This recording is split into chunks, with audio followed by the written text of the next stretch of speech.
Mari kita bahas sebentar tentang ilmu usul, ilmu yang seringkali terdengar berat, tapi sebenarnya sangat mendasar dan penting dalam memahami agama secara utuh. Bayangkan kalau kita membangun rumah tanpa fondasi yang kokoh, bisa jadi rumah itu berdiri tapi rapuh dan mudah runtuh. Nah, ilmu usul fikih ibarat fondasi bagi bangunan agama. Dia bukan sekedar teori, tapi alat untuk menjaga kemurnian ajaran, menyaring kebingungan, dan membongkar argumen-argumen yang menyesatkan. Bagi mereka yang tulus mencari kebenaran, ilmu ini laksana lentera yang menerangi jalan. Tapi bagi yang suka mengada-ada, ilmu usul fikih bisa menjadi cermin yang memantulkan penyimpangan mereka. Coba kita pikirkan, tanpa ilmu usul fikih, perselisihan antara masyarakat Hijaz dan Irak di masa lalu mungkin tak akan pernah selesai. Ketegangan antara ahli hadis yang berpusat di Hijaz dan para pemikir yang banyak di Irak bisa terus berlarut-larut tanpa titik temu. Ilmu usul fikih hadir sebagai jembatan bukan hanya untuk menyatukan pandangan, tapi juga untuk menguji dan menimbang argumen secara adil. Menariknya, para ulama Irak dulu lebih mengandalkan akal dan analisis daripada sekedar meriwayatkan hadis. Kenapa? Karena jarak geografis yang jauh dari Hijaz yang menjadi pusat turunnya wahyu, serta tidak banyak sahabat yang menetap di Irak. Ditambah lagi, mereka hidup di tengah masyarakat yang ternyata berpura-pura beriman, tapi sebenarnya merusak dari dalam atau sering disebut dengan zindik. Maka mereka pun lebih berhati-hati. Mereka menggali makna mendalam dari teks Al-Quran dan hadis, lalu merumuskan hukum dengan pendekatan yang logis dan kontekstual. Bahkan,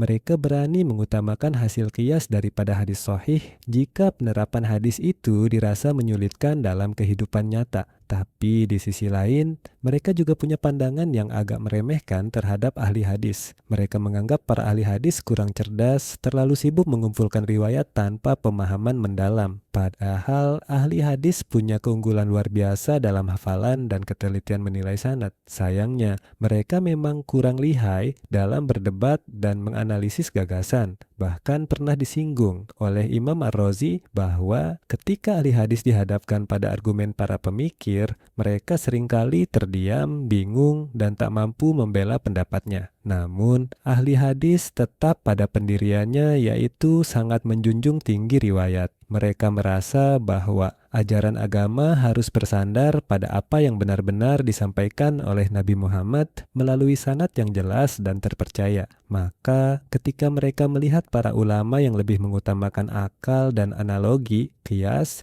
mereka langsung waspada. Menurut ahli hadis, itu terlalu berisiko. Mereka menilai bahwa ahli ra'i hanya berpegang pada dugaan dan kadang malah menolak hadis ahad kalau dirasa bertentangan dengan logika atau analogi yang mereka anggap lebih kuat. Dari sinilah mulai muncul gesekan, masing-masing kelompok merasa paling benar, fanatisme pun tumbuh, perdebatan makin panas, argumen saling dilontarkan, bahkan sampai ada yang menyerang secara berlebihan. Bukan cuma beda metode, tapi sudah termasuk saling merendahkan. Tapi di tengah suasana yang memanas itu, muncullah sosok yang luar biasa, Imam Muhammad bin Idris Asy-Syafi'i. Beliau bukan hanya ulama besar yang memiliki darah Quraisy, tapi juga seorang pemikir yang mampu menjembatani dua kutub ini. Allah anugerahkan kepadanya pemahaman mendalam terhadap Al-Quran dan Sunnah, ditambah dengan kecerdasan retorika dan logika yang tajam. Beliau belajar dengan teliti, memahami metode berpikir para ulama sebelumnya, dan mampu menyusun argumen yang kuat,